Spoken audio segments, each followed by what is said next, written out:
Today's news. We will be doubling down on mask wearing, said California Governor Gavin Newsom on Thursday, not arguing to follow the example of Texas and other states that I think are making a terrible mistake.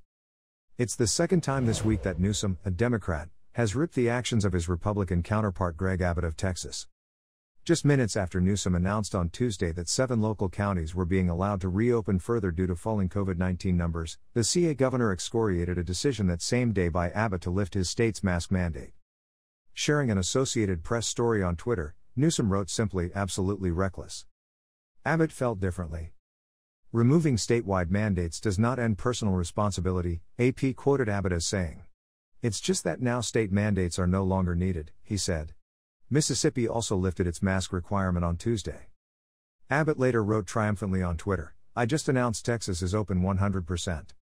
Newsom, seemingly responding to Abbott on Thursday, said, "Forgive me, the positivity rate is 2.1 in CA. It's 5 times that in Texas. 4 times in Florida and some of these states." Texas this week has outstripped the more populous California in new cases. On Thursday, according to Johns Hopkins University, the Lone Star State recorded 7,621 new cases, the highest count in the nation.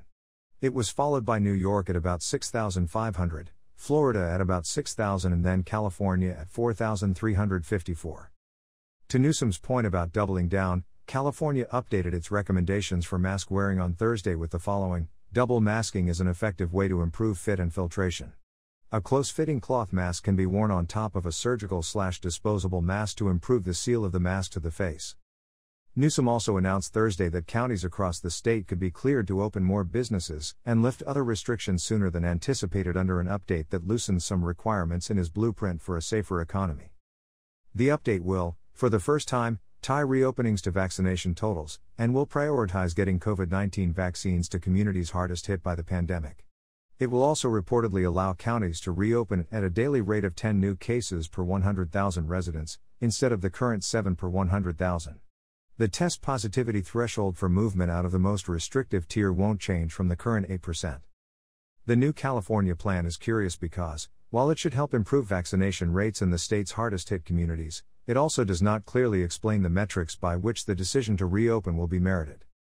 In fact, one could argue that Newsom is loosening restrictions to a lesser degree, but in the same general way that Abbott has, without a clear explanation. One possible influence is the fact that the petition to recall Newsom reached 1.9 million signatures on Wednesday night. Organizers of that effort would like to collect 2 million to ensure that they have the roughly 1.5 million needed to trigger a recall vote. Share, like, and subscribe.